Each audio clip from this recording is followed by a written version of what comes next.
Magandang araw po sa ating lahat. Magandang gabi sa ibang bansa. Magandang hapon. No? Okay, so tapos na tayo mag-worship. Tapos na din tayo sa opening prayer. Let's go to the lesson proper. The voice in the wilderness. At nasa lesson 6 na po tayo ng empowering forerunners. So basahin po natin ang Mark chapter 1 verse 3. A voice of one calling in the wilderness, prepare the way for the Lord, make straight paths for Him. Sino nagsasalita dito? Hindi po si Jesus Christ. Although nasa New Testament ito, pero hindi po si Jesus Christ ang nagsasalita dito. Kundi si John the Baptist. At ang sabi niya, dito sa kanyang sulat, or dito sa sulat na ito, no? Hindi pala siya sumulat ng Mark. So sabi niya dito, may isang boses na sumisigaw sa wilderness at nananawagan siya. Ano yung panawagan niya? Prepare the way for the Lord. Make straight paths for Him. Sabi, i-prepare niyo na yung daraanan ng Lord kasi darating na siya. Pag sinabing i-prepare yung daanan, hindi po ito yung lilinisin mo yung paligid mo, no? Wawalisan mo yung daanan, baka may kalat kasi darating na nga si Lord. Hindi. Pag sinabing prepare the way of the Lord, piniprepare mo na yung sarili mong buhay. Kasi darating na, sino? Yung righteous God na naghahanap ng mga righteous people.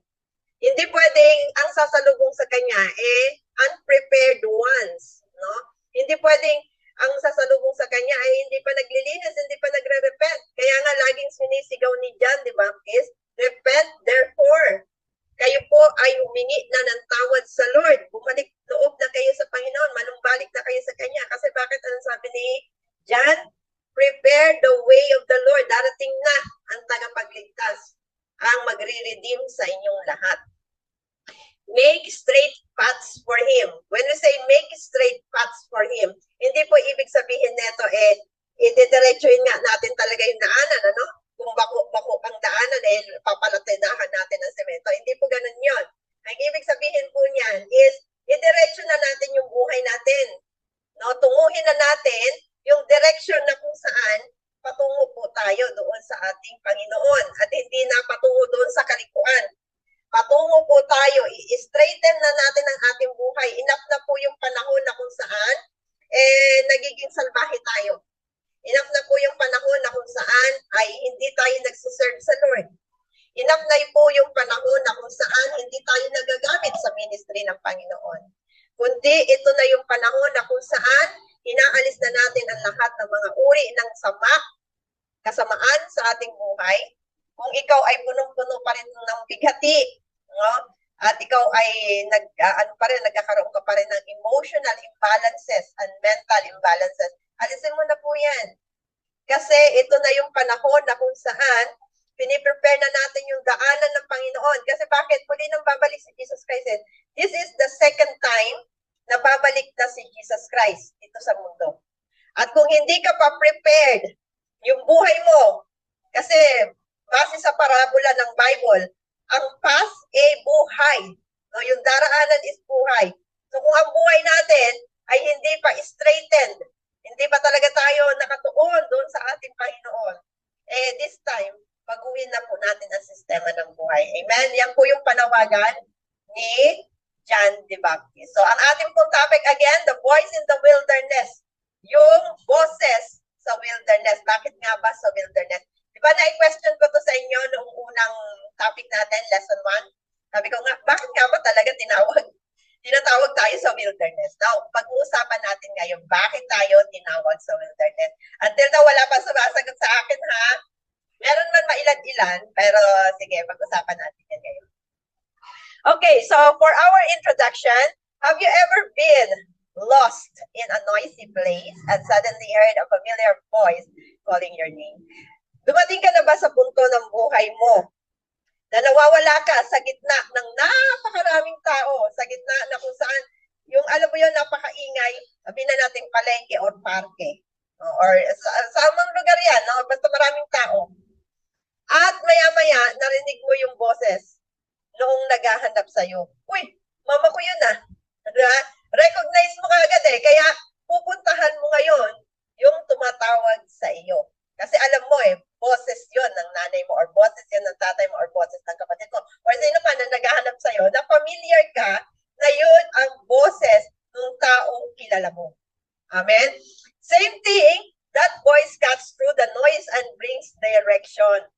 sa buhay natin, kapag ito na yung panahon na kung saan tatawagin ka ni God, marirecognize mo na si Lord na yun eh. Bakit? Maiiyak ka na lang eh. Kagaya ko po, nung panahon na ako ay nasa karumal-dumal na karumihan. No, nandun ako sa nagtatampisaw sa mundo na kung saan eh puro kasalanan. Alam niyo, nung tinawag ako ng Panginoon, na-recognize ko na si God na yun. Kasi bakit? Naramdaman ko yung love eh. Naramdaman ko na si Lord na yung tumatawag sa akin. At alam ko, kilala ko. Kasi bakit? Doon pa lang sa heaven, doon pa lang sa sinapupunan ng aking ina, habang ginagawa ako ng Diyos, naririnig ko na ang boses niya. Baby ka pa lang, naririnig mo na kung sino ang lumikha sa'yo. Hindi mo lang ito naririnig sa panahon na nagtatampisaw ka sa kasalanan. Kasi mas naririnig mo yung dikta ng mundo, yung dikta ng kalaban sa paggawa ng kasalanan, kumpara sa boses ng Panginoon. Pero the moment na nagsalita na ang Lord sa buhay mo at tinawag ka na niya, Eva, tinatawag na kita, dadalhin na kita sa kalinisan. Agad-agad tatakbo ka sa kanya. Especially kapag dumaraan ka sa sitwasyon ng buhay na bagsak ka na. Doon mo makikilala ang iyong creator, ang iyong tagapagligtas. At wala kang ibang gagawin kundi didiretso sa Ama eh. Wala kang ibang gagawin kundi aakapin na lang ang Lord dahil nakilala mo yung boses na gumawa sa'yo. Yung boses or kaisa-isang boses na lumikha sa'yo ng merong pag-ibig. Alam mo yun. Kaya kahit hindi mo sabihin, no, na tinawag ka na ng Diyos, tinawag ka ba ako ng Diyos? O baka hindi nyo pa alam na tinawag kayo ng Diyos. Maraming beses na kayo tinawag. Ayaw nyo lang siyang pakinggan. Ayaw nyo lang pakinggan yung salita niya. Pero how many times na nagsalita ang Diyos sa inyo? At sana this time, pakinggan nyo na siya. Amen? So in the same way, God is still raising voices in our generations. People who speak His truth in a world filled with confusion and distraction. Kaya hindi natin naririnig yung boses ng Panginoon. Alam niyo bakit? Confused kasi tayo. Dahil parang sa tingin natin maganda yung nangyayari sa buhay natin dahil sa dala ng mundong ito. Pero hindi natin alam, dinadala tayo nito sa kasalanan. So, distracted din tayo. Kasi mas pinipili natin ang trabaho kaysa sa mag-serve sa Lord. Tama ba ako? Mas pinipili po natin na samahan yung mga kaibigan na akala natin yun talaga ang nagmamahal sa atin. Pero pag after na wala ka nang maibigay sa kanila, iibang ka na rin nila. Kala natin sila yun. Pero ang hindi natin alam, isa lang ang totoong nagmamahal sa atin na walang kapalit. Yun ay si God. Wala na iba. Okay, let's go to pointers number 1. Enough na po yung ating introduction. Number 1, God still speaks through His messages or messengers. Like John the Baptist, like Moses, like Jesus Christ. Jesus Christ also became a messenger of the gospel. So marami nang tinawag sa mga panahon noong Old Testament. Andyan ang mga hari, andyan ang mga wise kings, no? Andyan ang mga judges, andyan ang salita mismo ng Lord, di ba?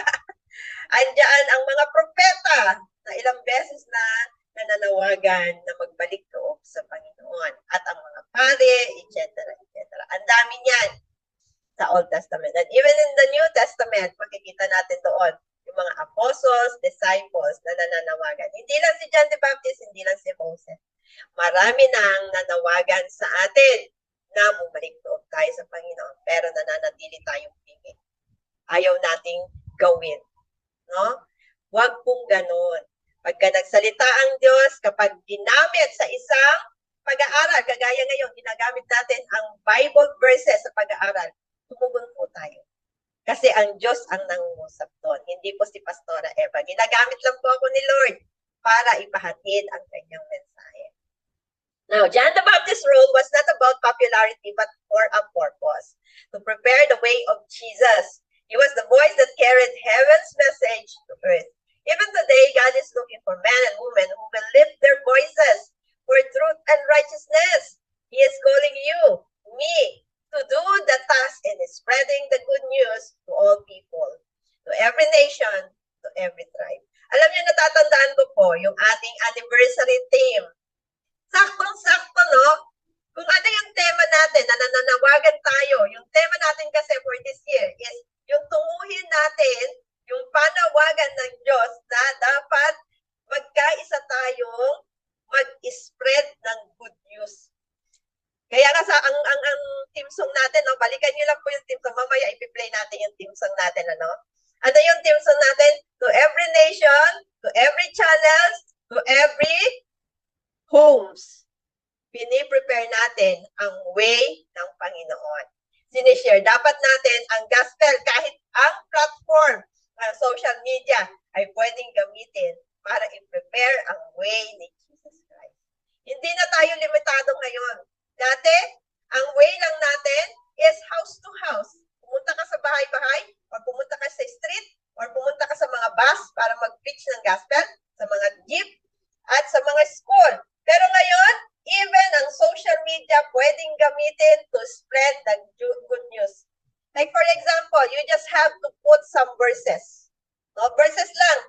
At i-explain mo lang ng konti. Panawagan na po yun para sa tao na manumbalik sila sa Panginoon. Amen?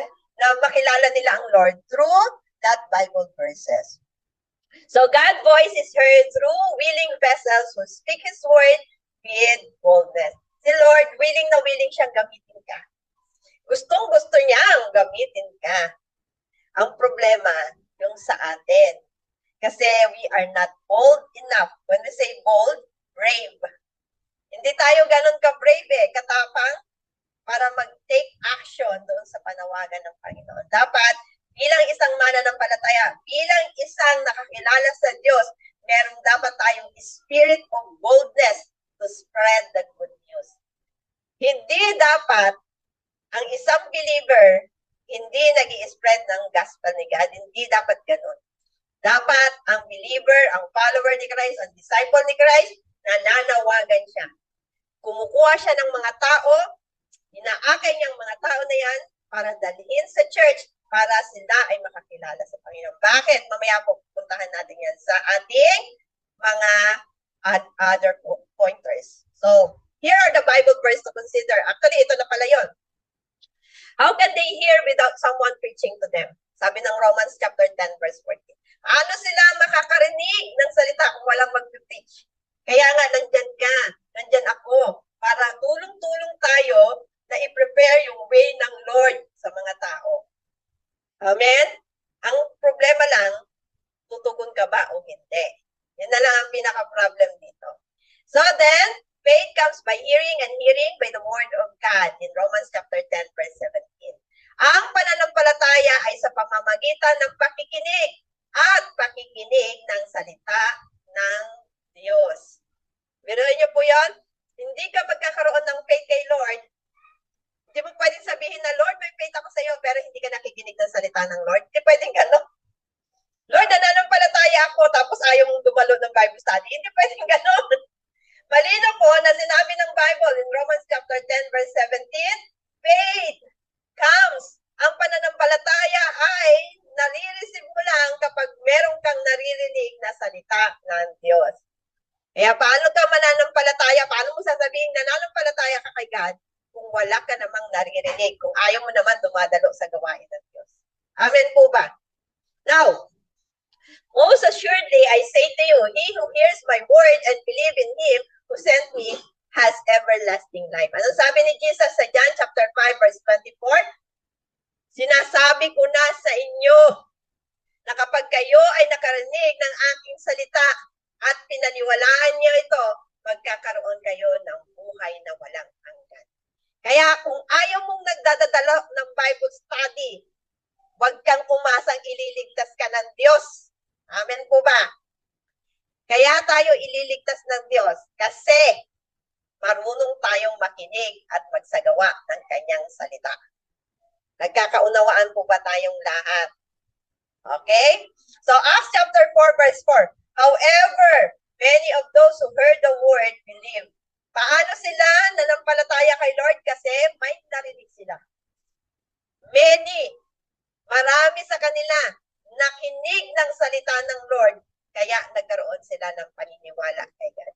Kaya nga mga kapatid, importante talaga na sinishare natin ang gospel sa kanila. Diba? Natatandaan niyo po mga pastors, nag-meeting tayo. Mag-create kayo ng evangelism coordinator na kung saan itong coordinator na ito, wala siyang ibang gagawin kundi i-monitor yung mga bagong membro na pumapasok sa loob ng ating visit. Kundi bago talaga, as in, fresh na fresh. At kapag nandun na sila sa ating mga ka-group, i-monitor po yan ng mga pastor at ng evangelism coordinator para na sa ganon, mag-schedule pagtuturo or pagpapatanggap sa kanila sa Panginoon. At magbabautism tayo through the Spirit. Okay? So, huwag niyo pong kalilimutan yan, mga pastor. Monitor niyo dapat yan. No, hindi na kaya i-monitor ni Pastor Emma kasi wala na ibang ginawa si Pastor Emma kundi mag-aral ng mga lessons upang may maibigay siya sa inyo sa training, sa sermon topic, at sa forerunners natin. Ngayon, kung yan ay gagampanan ko pa din, ano na lang ang mangyayari sa akin? Kaya nga, inatang ko na kayo ng mga pastors, mga leaders ng bawat group, upang nasa ganon, kayo na ang gumawa ng part na yan. Amen? Kasi, okay, now, in Luke chapter 8, verse 17, it says, but the ones that fell on the ground, ano yun? Yung buto. Ito po ay parabola ng butong nalaglag sa daraanan, sa dawag, sa matabang lupa, at saka doon sa batong lugar. So, yung buto, yung last na buto, nalaglag ito sa good ground, sa mabuting puso, sa malambot na puso, sa pusong gustong tumanggap kay God. At ito ay namunga ng marami. No, sabi diyan, no? Hear the word with a noble and good heart. Para tanggapin mo, para matanggap mo yung salita ng Diyos, kinakailangan yung puso mo nakaakma sa Diyos. Kapag hindi nakaakma sa Diyos, kahit sino pa ang speaker dito, kahit si Pastora yan, si Pastora Eva, Pastora Gina, Pastora Russell, Pastora Melissa, Pastora Edna, kahit sino pa sa aming apat, kung hindi willing ang heart mo, hindi good ang heart mo, hindi humble ang heart mo, kahit na sino pang mag-preaching, kahit si Bishop pa, kapag hindi mabuting puso yung nakikinig na yan, walang mangyayari doon sa buto or doon sa word ni God na itinatanim sa atin. Kaya lang ito namumunga kasi may humble heart na willing magpatuwid. Kahit pa nga ba yung salita ng Diyos minsan parang tabak, parang itak, or parang sundang na magkabilaan ang tanim. Na kapag pumasok sa iyong katawan, tumatagos hanggang sa pinakaloob-looban ng buto, which is the bone marrow. Yan ang sabi ng Bible. Kaya ang salita ng Diyos, grabe. Kapag tinamaan ka, babaguhin ka talaga nito. Kapag humble ang heart. Kapag mabuti ang puso. Pero kapag ang tao, matigas ang puso, ayaw makinig ng salita ng Diyos. Asahan mo kahit napakaganda pa ng mensahe, hindi mababago ang buhay niyan dahil sa kapikasan ng ulo at puso. Amen? Kaya nga, ang taong namumunga, as in, di ba, nagkaroon tayo ng meeting, nanawagan ng ng magbibigay. Aba, may nagbigay na kagad. Mabuti kasi ang puso eh. Agad-agad, no? Gusto ko lang i-commendation si Sister Cheryl. Agad-agad nagbigay eh. Pastora, ito na po yung tithes ko. Hindi ko na sabihin yung amount, ha? Pero nagbigay po kagad eh. Kasi bakit? Malambot ang puso eh. May puso na nagpapakumbaba at willing magpasakop doon sa salita ng Diyos. Amen? Okay, now, application, life application. Be that voice in your family, workplace, and community. Mamaya, doon po sa ating challenge, may assignment kayo. And someone who points people back to Jesus. Pointers number 2, the wilderness is where the voice is formed. John's message was born in the wilderness, a place of solitude, testing, and intimacy with God. Before God uses a voice publicly, He refines it privately. Bakit nga ba tinawag sa wilderness si John the Baptist? Spiritually speaking, it's not the location itself, but it's what the wilderness removes and what it reveals. Anong meron sa wilderness? Bakit ito ang ginagamit ni God? A wilderness calling has significance to a person which was set apart for a special calling. Kapag dinadala ka ng Diyos sa isang wilderness, when we say wilderness, that's the testing ground. Ang wilderness po, walang ibang tao doon na pwedeng kausapin ang Diyos maliban sa iyo. Ikaw lang.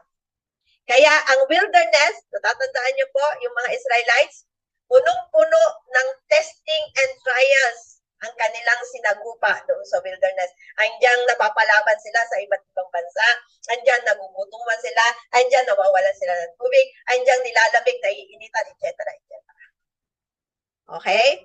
Kasi doon sa wilderness, that's the time na pwede kang i-test ng Lord.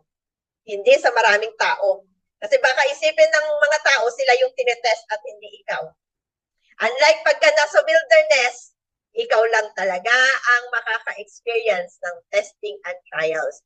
At wala kang ibang pagsasandigan ng iyong buhay at pagtitiwalaan habang dumadaan ka sa testing and hardship, kundi ang Diyos lang. That's why, dinala niya si John the Baptist sa wilderness. Same thing with Moses.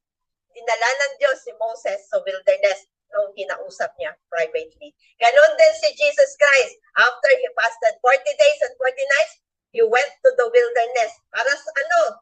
Para i-test siya ng demonyo. That is what we call wilderness. That's the testing ground. Hindi po ito place lang, hindi ito solitude place lang, but it is spiritual testing and trials. Kaya kapag dumadaan ka sa testing and trials, after na marinig mo ang salita ng Lord, and then may darating na pagsubok sa'yo because gustong i-test ng Lord kung nakinig ka nga talaga o hindi sa kanya sinabi. Kung may na-retain nga ba talaga sa iyong memory at sa iyong puso na salita ng Diyos. Agad-agad i-test ng Lord yan. Kaya nga, no, karirinig mo pala ng message about love, susundan na kaagad ito sa buong isang linggo ng mga iba't ibang klase ng mga taong mangkikinis sa'yo, mga asar sa'yo. Kasi bakit? Ang naging topic ng Sunday ay about love. Love your enemy.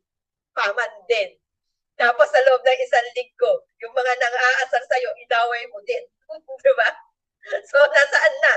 Yung salita ng Diyos, hindi na-retain sa memory, hindi na-retain sa puso. Paano? Habang nagpipreaching si pastor, nakikipagdaldalan sa katabi. Amen? Kaya sabi ng isang member natin, Pastora, tuwan-tuwa ako at meron tayong online studies. Kasi at least sa online studies, nakakapag-concentrate po ako. Pag sa simbahan po, nakikita ko lang yung mga katabi kong nag-chismisan. Diba ba, no? So, the wilderness may feel lonely, but it's God's training ground for a powerful ministry. Kaya pala, no? Kaya ka pala tinetest ng Lord kasi may gagamit ang Lord sa iyo. May paggagamitan ang Diyos sa iyo. So here are the Bible verse to consider. Number 1 is Hosea chapter 2 verse 14. I will bring her into the wilderness and speak tenderly to her. Ano to? Patungkol po ito sa mga Israelites. Si Prophet Hosea po ang nagsalita. God brought Israel to wilderness, especially if he wanted to convey an important message and make every clear to them. So, bakit tayo dinadala ng Lord doon sa wilderness? Kasi meron siyang importanteng mensahe na sasabihin sa iyo na ayaw niyang marinig ng ibang tao at baka mamaya yung ibang tao na ang makakuha ng blessing. Instead na sa iyo ibibigay ng Lord, yung ibang tao nakakuha tuloy ng blessing. Kaya minsan, kaya tayo dinadala ng Diyos sa hardship and trials, kasi merong may malaking pagpapala na inilalaan ang Diyos sa iyo. Praise God! Hallelujah! So, Deuteronomy chapter 8, verse 2, ito naman ang sinabi, to humble you and to test you, to know what was in your heart. Israel were in the wilderness before God brought them to Canaan, so that God will test the heart of the people. So, bakit naman? Kasi dinala.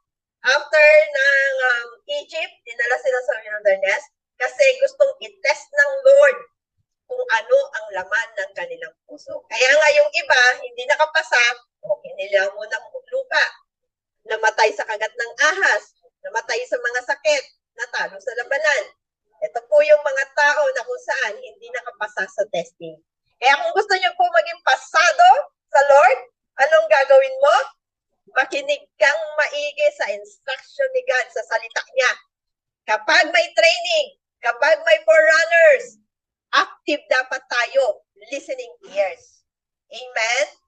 Hindi yung habang nagsasalita si Pastora, kalikot ng kalikot, no, naglalaro doon sa cellphone. Hindi ganon.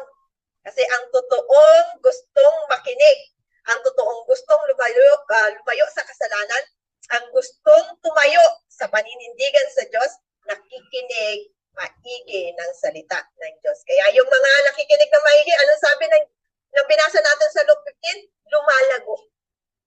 Nagkakaroon ng bunga. May nai-invite sa church kasi alam niya kung ano ang dapat ginagawa ng isang believer. Amen?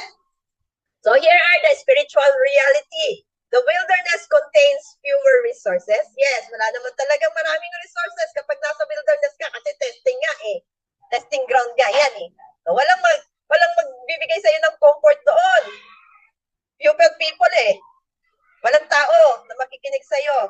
Fewer distraction din. No? Dahil walang tao, wala masyadong distraction. Kaya mas malinaw mong naririnig yung salita ng Lord. And fewer comforts. Kasi nga, wala si Pastora doon. Wala mga kasama mo sa mga kasama sa church. Wala. Nag-iisa ka lang doon. Together with God. But, in the wilderness, it contains more clarity. Mas lalo mong naririnig at naiintindihan. Sino ba si God sa buhay mo? Mas naiso-surrender mo ngayon yung buhay mo. The more na nakikilala mo kung sino ang Diyos, the more na naiso-surrender mo ang kasalanan mo, the more na inaalis mo yung mga pangit na bagay sa buhay mo at binabago mo ang karakter mo, the more na umiiwas ka sa mga pwedeng mangyaring magkasala sa iyo. At na-preserve mo yung dependence mo kay God. Lalo kang nagsiserve kay God. And more revelation ang binibigay ng Diyos. Kaya nga, lumalago ang isang believer kapag siya po ay laging nakikinig ng salita ng Diyos. Amen! Now, in life application, don't despise your wilderness season. Iyaan mo lang dumaan yan. Kasi ang bagyo ng buhay, hindi yan nag-i-stay ng buong taon. Pansinin niyo po yung bagyo. Halimbawa, bagyong Antot. Ang pangit naman, no? Sabihin lang natin yung pangalan. Yun yung pangalan ng bagyo. Yung bang A, letter A na bagyo, all throughout the year, nandoon ba siya sa bansa? Hindi. Umaalis yan. Mga 2 to 3 days nga lang ang bagyo eh. Pinakamatindi na siguro yung 5. Pero pagka ang bagyo is napakalakas, asahan mo, 24 hours lang, wala na yan kaagad. Maliban na lang kung babalik yan doon uli sa bansa. Pero ibang pangalan na uli ang tatawagin sa kanya. Tama? So ang bagyo, hindi yan paulit-ulit na nangyayari. Paulit-ulit na nangyayari, pero hindi yan paulit-ulit ng pangalan. Iba't ibang bagyo ang pagdadaanan natin. Amen? It's where God shapes your message, purifies your motives, and deepens your dependence on Him. Kaya, daanan mo lang yung wilderness ng buhay. Okay, last, the purpose of the voice, prepare the way of the Lord. In Matthew chapter 3, verse 2, repent, for the kingdom of heaven has come near. Malapit na dumating si Jesus Christ, no? Magpapatumpik-tumpik pa ba tayo? Second coming na ni God. Hindi na dapat tayo ganun. John's message was simply yet powerful. Repentance and readiness. Yun lang ang sinasabi ni John the Baptist. Mag-repent ang tao at maghanda ang tao sa muling pagbabalik ng Diyos. Dahil pag hindi ka handa, may iwan ka. Revival begins when hearts are prepared for God's presence. Preparation precedes manifestation. When we make way for God, His glory will surely come. Gusto mo bang mag-bless? Gusto mo bang matuwa si Lord sa iyo? Gusto mo bang ang Diyos ay tawagin ka hanggang eternal life? So therefore, gawin natin kung ano yung pinagagawa ng Diyos. Amen? Ano yung binasa natin kanina? Ang nakaka-receive lang ng eternal life ay yung nakikinig ng salita ng Diyos. Mark niyo po yan sa puso niyo.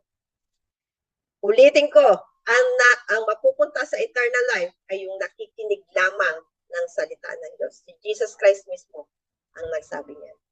Kaya sabihan niyo yung mga kasama niyo sa bahay, ayaw mo makinig ng salita ng Diyos, iwan ka, bahala ka, punta ka sa impyerno. Amen? Okay, life application. Our calling is not just to speak, but to prepare. Hindi lang, when we say prepare, tuturuan mo yung mga tao, kagaya ng ginagawa ko, tinitrain natin ang tao para alam nila kung ano ang sinasabi ng Bible. Kaya nga, ang lalalim ng mga training ng mga pastors natin. Biruin nyo, systematic theology, Old Testament survey. Yung Old Testament survey, in-open ko na nga sa lahat ng mga leaders natin Para, kasi nagpo-calling tayo ng forerunners Dapat ang forerunners maraming alam kumpara sa kanilang mga tupa. Kaya nga, yung training natin, grabe, no? Every day. Minsan, may nagtanong sa akin yung anak kong bunso, sabi niya, Mama, hindi ka ba napapagod? Nag-aasikaso ka ng pamilya, nag-aasikaso ka ng ministry, nag-aasikaso ka pa ng trabaho. Sabi ko, ang buhay na ito, hiram ko lang din sa Lord. Kung hindi ko gagawin kung ano yung pinagagawa ng Diyos, sayang ang buhay na ito. Kaya nga, mga kapatid, kahit nagaano tayo kabisi sa trabaho, make time na makapag-serve sa Lord. Make time na makapag-share ng gospel ni God sa bawat isa. So to remove obstacles, heal divisions, and make room for God to move in people's hearts. Yan ang trabaho natin. Alisin natin yung mga bagay na nakaka-obstacle sa kanila. Alisin natin yung mga divisions and make room para sa paghahanda sa mga tao. Now, in conclusion and application, every believer carries the call to be a voice in the wilderness. You may not have a microphone. Wala ka mang microphone, wala ka mang pulpito. Kagaya na ginagawa ko ngayon. Ano ang pulpito ko? Ito. Itong platform na ito. Itong laptop ko. Ito ang pulpito ko.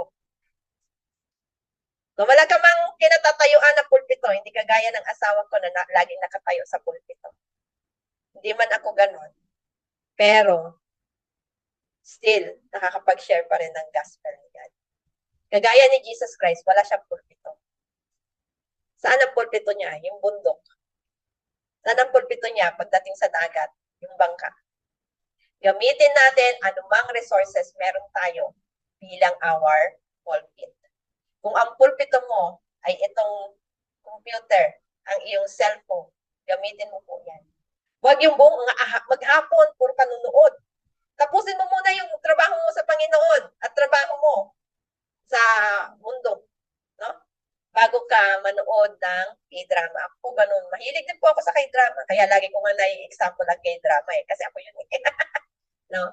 Mahilig po ako. Lagi po ako nanonood ng K-drama. Pero hindi po ako masyado sa reels. K-drama ako.